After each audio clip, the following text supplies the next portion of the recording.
this glass building squished in between those two walls. To the left side, that is the London House Hotel rooftop. That rooftop bar will be the second best in the nation. It's a great spot to get. I'm sitting down on west today. It's a great spot to get some good views of rivers and cold. And then winters,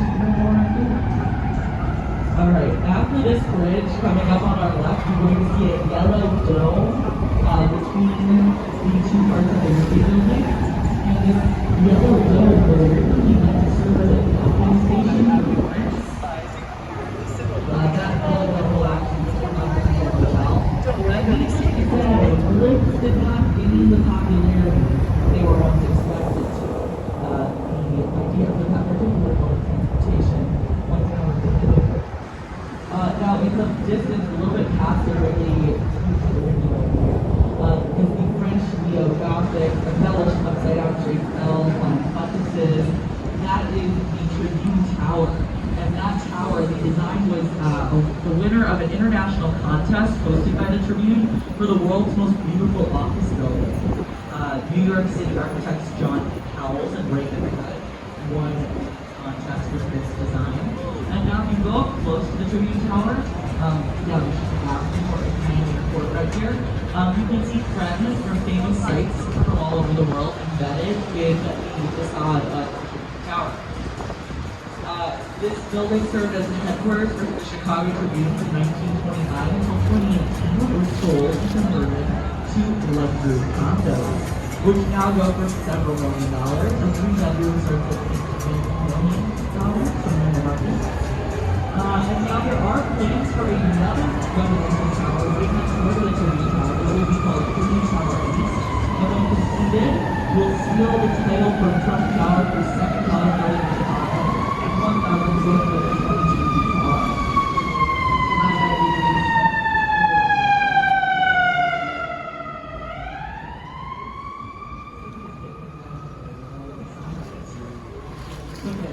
Also, on our right is Apple's flagship store.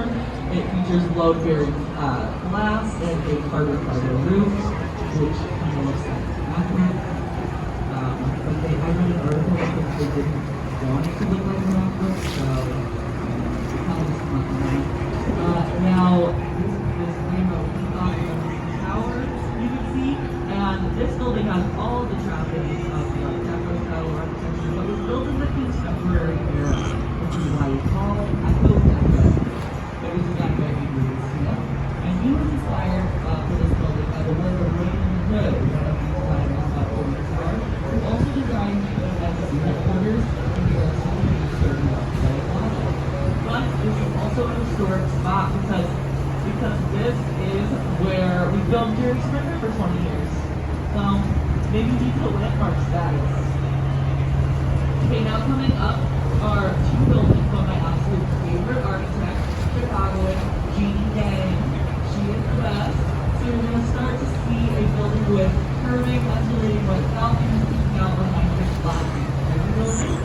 The blue balconies there, where are those balconies? You know, those balconies are beautifully stunning, but they also serve to keep the windows on the building. Give the windows to pass participation. That is what allows Jeannie Gang to increase balconies all the way up to the higher floors, which is usually difficult for buildings somewhere. Now, besides that technically private service, Gang also designed her balconies to do something a little bit less tangible, and that is to provide social connections between residents. So, each of those balconies is completely and in a typical apartment building, you know, you're kind of standing out there. These balconies are all kind of on an angle, so you can talk to your neighbors out there. And the building has actually produced a few couples this way that have gone on to wed. Yeah, kind of cool. This building, Aqua Tower, was previously the tallest building in the world designed by a woman until Jeannie beat herself at her own game. With the St. Regis coming up right here. The St. Regis is the third tallest building in Chicago and the current tallest building in the world designed by a woman. Jeannie was inspired by the naturally occurring shape found in crystal formation called a frustum, which is a truncated pyramidal shape, sort of like a pyramid with its head chopped off. And when those are stacked, it creates this wave gradient like we see here. Now the St. Regis has those flow-through floors on top. We've talked about a couple methods of stabilization so far. There's inertial slosh dampers, level 2. The third method we're going to talk about is those flow-through floors. And the St. Regis uses all three of the stabilization techniques.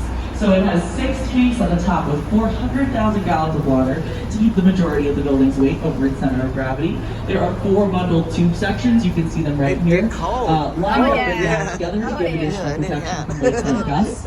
And then floors 83 and 84 are left bare of windows, so the wind can blow right through, relieve a little bit of that pressure.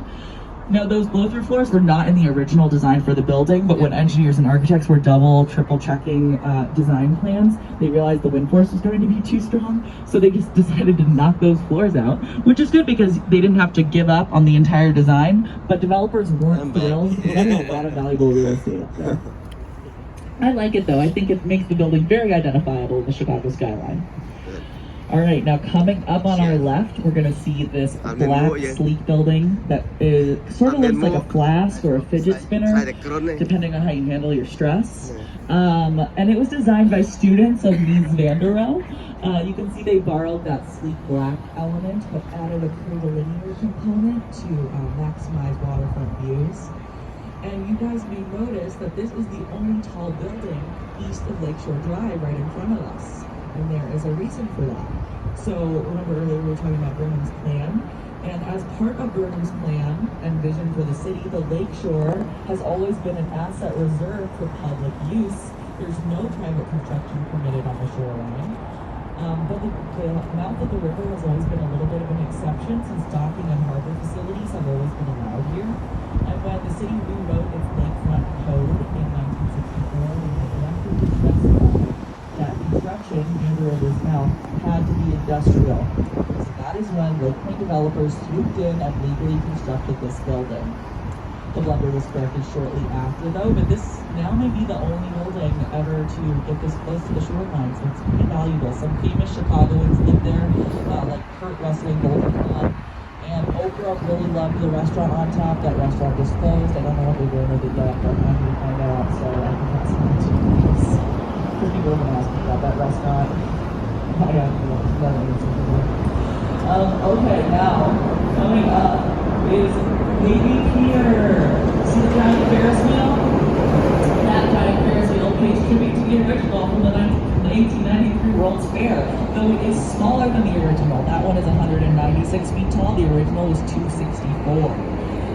That is the Centennial Ferris wheel, because we like to get a new one about every 25 years to keep abreast with Ferris wheel technology.